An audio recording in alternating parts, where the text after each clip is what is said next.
제119화 괜한 질문일까요? 건희 여사의 첫 단독 행보로 인해 정치권이나 여론이 떠들썩합니다. 건희 여사는 지난 13일 경남 김해 봉하마을을 방문해 노통의 묘역을 참배하고 권양숙을 만났는데요. 오후 3시부터 1시간 반가량의 환담을 마치고 예정에 없던 노통 기념관까지 방문하였다고 전했어요. 작년부터 권양숙을 만나고 싶어 했던 만큼 건희 여사의 이번 예방은 계획에 있었고, 봉하마을 주민 등 150여 명의 인파가 환대하고 권양숙 당사자도 조언을 해주는 등 아름답게 마무리되었다고 하니 영상으로 제작할 만큼 대단하다고 생각하지 않아서 넘어가려 했었지만, 좌빨의 반지성 회방이 언론에 공개되기도 했고, 또 개인적으로는 이번 건희 여사의 예방을 그리 탐탁지 않게 생각하기에 마음을 바꿨습니다. 우선 좌빨 커뮤니티의 반지성을 살펴보면 건희 여사와 동행한 여성을 놓고 그녀를 무속인이라며 억측을 내놓았고, 심지어 대통령실 관계자가 아니냐는 루머도 서슴지 않았지만, 해당 여성은 충남대 무용학과의 김모 겸임교수로 알려졌으며 대통령실 관련한 어떠한 직함도 없는 것으로 밝혀졌어요. 건희 여사와 평소 가까운 사이인데다가 해당 교수의 고향이 김해 쪽이라고 한다면서 동행의 이유를 설명했는데요. 시발 이런 커뮤니티도 표현의 자유에 모내하면서 싸고 돌 테니 확 없애버릴 수도 없고, 아니면 말고식의 의혹 제기는 당이나 지지자들이나 한결같습니다.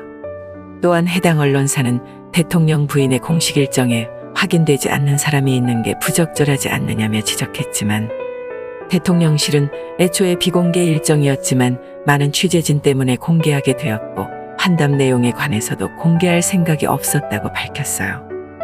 윤통은 대선 후보 당시부터 제2부속실, 즉 영부인 관련 업무 전담 부서를 따로 두지 않겠다면서 영부인이 일선에 나서는 것을 경계해왔었는데요. 하지만 일각에서는 제2부속실을 부활시켜야 한다는 목소리가 나오는 중입니다. 민주당 김민석은 자신의 페이스북을 통해 권한과 예우를 다하고 책임과 의무도 지게 함이 공의 세계라면서 대통령 부인에 대해 국내외적으로 정착된 관행과 제도가 있는 터에 굳이 아니라 부인하고 실상은 오히려 더한 부조화는 어색하다고 적었는데요. 아무리 민주당 의원이라고 해도 저도 큰 틀에서 이런 의견은 받아들여져야 한다고 봐요.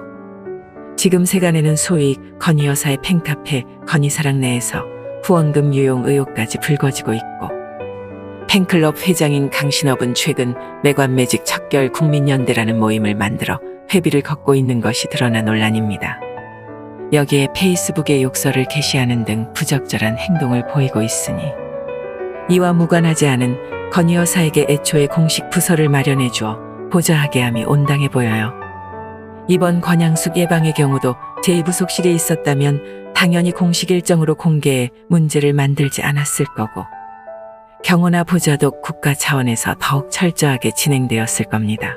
임기 초반이긴 하지만 정부가 일을 잘해주고 있는 이런 시국에 쓸데없는 의혹에 연루되어 국민들의 피로감을 주어선 안 될 것입니다.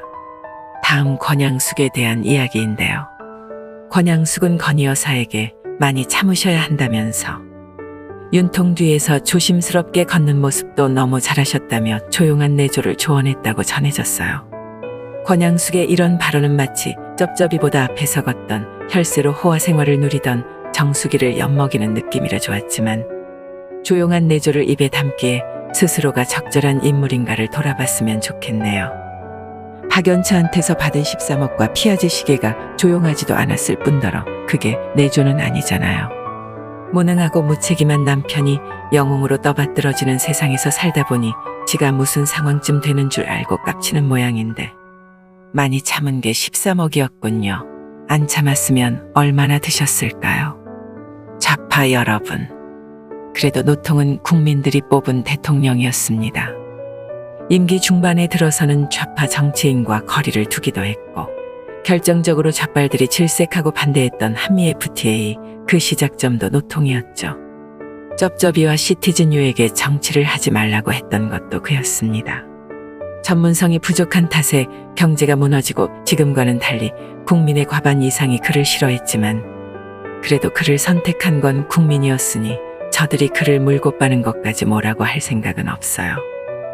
하지만 권양숙은 국민이 그 사람을 선택한 적도 없고 부패한 기업인에게 금품을 받은 부패함을 생각하면 왜 건희 여사가 저런 사람을 만나러 가는지, 저런 사람에게서 무슨 조언을 듣는다는 건지 이해하기 힘든 건 사실입니다. 오히려 남편의 죽음의 책임을 통감하고 죽을 때까지 자숙하며 사는 게 맞는 것 같은데 여러분 생각은 어떠신지요? 이것도 괜한 질문일까요?